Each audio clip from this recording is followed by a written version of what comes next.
I've been wondering how we can meet the heaviness and insanity that our world is experiencing with more gentleness to ourselves, while also extending grace to how we show up or not show up.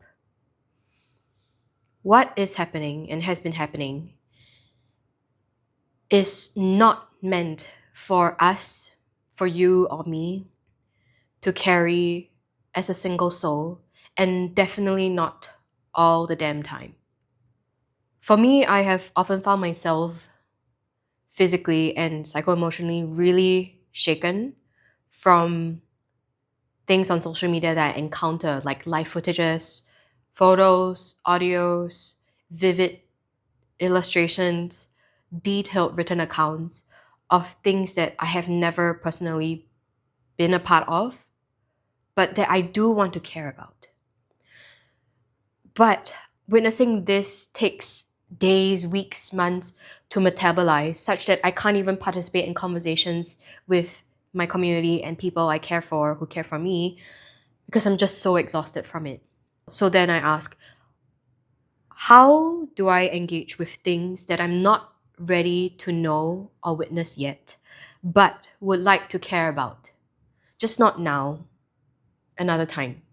Definitely not when I am casually browsing my phone over a meal, and definitely not when I'm about to wind down for bed. And secondly, I also ask, how do I responsibly care for my direct community of people while also caring about people, humanity, living beings, the world at large? While also not getting sucked into this loop of, I must learn about this right now in full detail. If not, I don't care about this cause enough. If not, I must be a shitty human being because I'm not suffering as much as they are, or these other people who are talking about they are. I want to care, but I want to do it while also tending to the fire within me that enables me to care. Because when the time comes where I have an opportunity to have conversations with people who are open to having perspective shifts, I want to be fully present then, and not in a corner of a room with my headphones, earplugs, shades, weighted blanket on, just to regulate myself because I'm so overwhelmed by all the stuff I had cared too much about. So what do I do, and what have I been doing to create this space for myself? 5 main things. Number 1, I browse on my phone on black and white mode by default. I have a little button at the bottom right corner that I can toggle on and off, so that when I am browsing casually, I can then choose when I want to watch something or see something in full color. This has really helped when people share very graphic images or videos that I have no capacity to engage with, but that I might want to save for later on to understand. How you can do this depends on your phone model. Usually it's under the accessibility settings where you can toggle on the black and white mode, and then you can make it a shortcut that's accessible at the bottom of your phone, usually for Android phones. I'm not sure about other operating systems. Number 2, I browse with audio on low or on 0%, so that just like number 1, I can decide when I engage on an auditory level. This has been very helpful, especially for audio that are very emotionally charged with loud voices or loud sounds, or even very strange soundscapes that should not be accessible to us people browsing social media casually. Number 3, what I do is, for content from 1 and 2 that I am not ready to engage in the moment, but I want to do so later on, I would mute it and then keep it black and white, but then save it into a specific folder that I label as to read, so that when I do have capacity, I can do that. I also make sure that for content that I do enjoy, that brings me joy, regulation, calm, I save it into a folder I call nice feels, so that I have a nice safe space that I can go to specifically that won't have random media popping in and out. And then to also guide my ability to be angry and rageful when I need to, I have a folder called What is This Shit?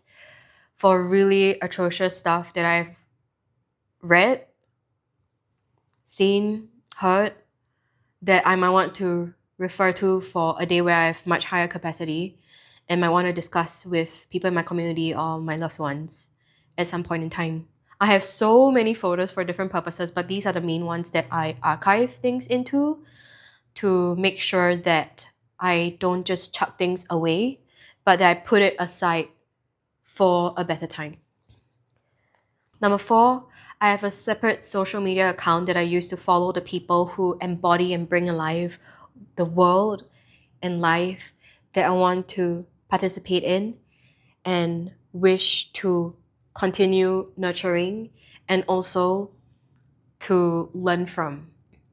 It's so important to me because keeping my hope alive, especially when it looks like shit's not changing, helps me to dare to carry on.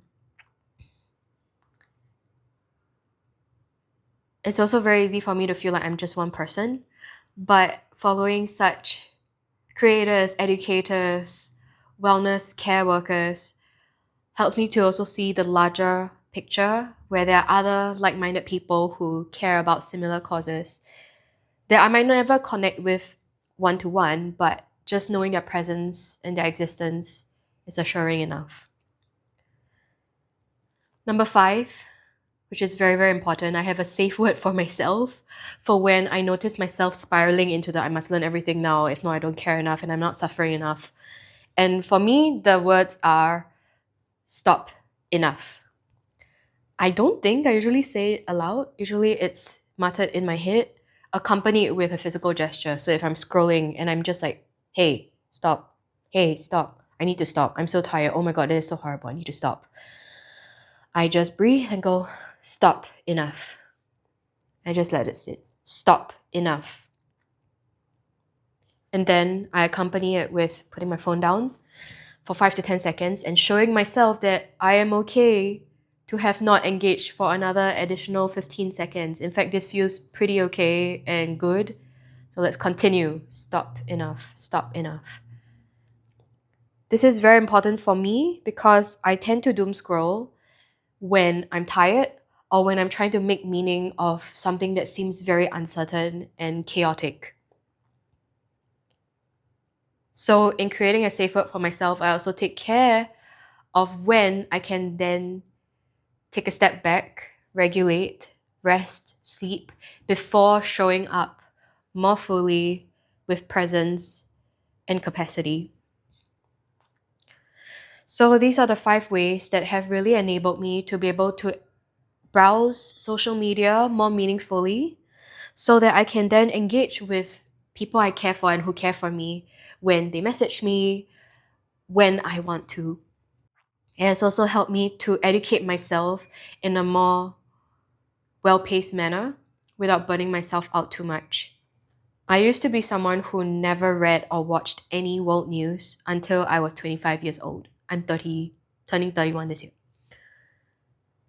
Creating these little rituals to keep myself safe helps me to stay informed and connected on my own terms and at my own pace. It has also helped me to deepen my care for things that do matter and not shy away from them, but instead to step into it with knowledge and assurance that I know when to stop and I also know when I can go on. If you've watched till here, I would love to hear from you. What are your own browsing hacks that have kept you safe and strengthened your ability to engage meaningfully? That's all. Bye.